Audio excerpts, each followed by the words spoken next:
Nah, satu lagi nih, unsur pajak apa nih ya? Lo masih ingat nggak tadi gue bilang salah satu guna dari NPWP adalah untuk minta surat yang bisa ngasih tahu lo berapa lo harus bayar pajak. Terus kayak misalkan lo mau bayar pajak kendaraan bermotor, pajak pajak motor atau mobil lo gitu ya. Itu juga bayarnya berapa gitu. Itu kan bingung juga ya. Siapa yang nentuin nih berapa bayar pajak? Jadi adalah yang namanya, ini unsur yang satu lagi nih, namanya tarif pajak. Apa nih tarif pajak nih? Nih, definisi dari tarif pajak. Besarnya pajak yang harus dibayarkan oleh si subjek pajak berdasarkan objeknya sesuai dengan ketentuan dan undang-undang yang berlaku. Biasanya ya, ini dalam bentuk apa nih? Persentase ya. Jadi misalkan kayak tadi gue bilang pajak penghasilan. Lo dapat gaji, kan gaji orang beda-beda ya. Terus nentuin pajaknya gimana? Repot juga. Ya, jadi ada persentasenya. Berapa persen? Nah, itu tergantung nih dengan ketentuan dan undang-undang yang berlaku gitu ya. Nah, tarif pajak nih ada macam-macam nih. Inilah keempat macam tarif pajak. Kita lihat satu-satu ya. Yang pertama nih, tetap. Tarif pajak tetap. Maksudnya apa nih? Ini dia tarifnya sudah tertentu. Sudah tertentu. Jadi biasanya nih dalam bentuk ini ya, rupiah ya. Dalam bentuk rupiah. Jadi di aturan atau undang-undang yang berlaku udah disebutin bahwa tarif pajak untuk objek ini sebesar 10.000, sebesar 5.000 gitu. Jadi dia juga nggak tergantung sama jumlah objek pajaknya gitu. Misalkan apa nih? Contohnya ya. Contoh untuk tarif pajak tetap ada yang namanya bea. Bea ini biasanya juga disebut pajak ya. Materai. Lu pernah lihat nggak sih materai? Ini setahu gue sih yang umum digunakan orang ada yang materai 3.000 dan materai 6.000 rupiah. Bentuknya rupiah nih.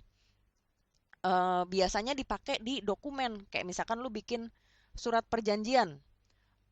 Surat perjanjian apa ya? Misalkan contohnya perjanjian jual beli deh. Lo beli rumah dari developer A. Ada surat perjanjiannya kan tuh.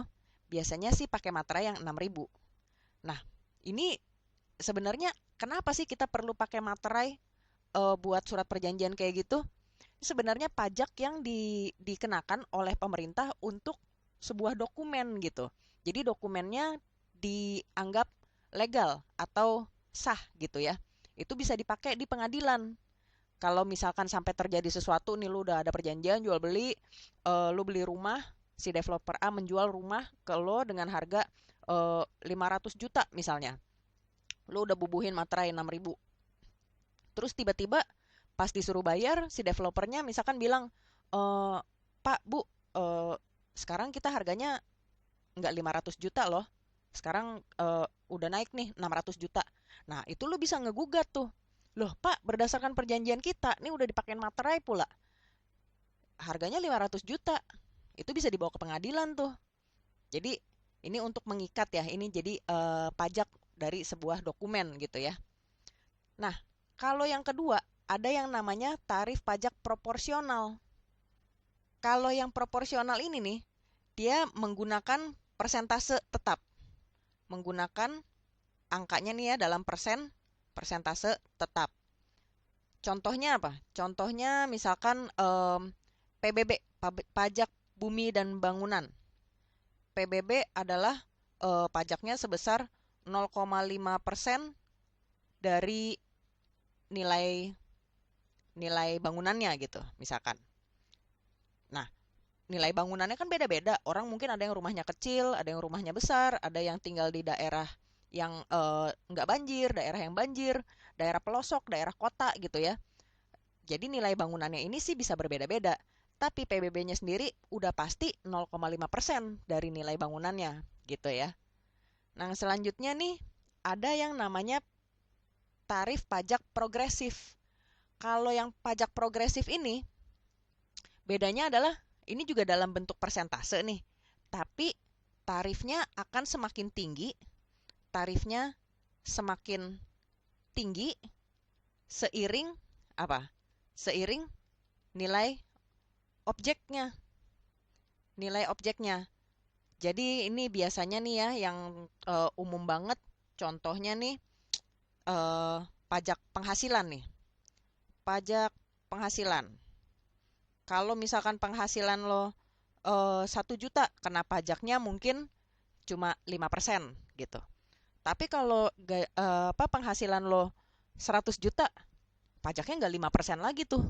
Pajaknya mungkin 15% atau bahkan 25% gitu.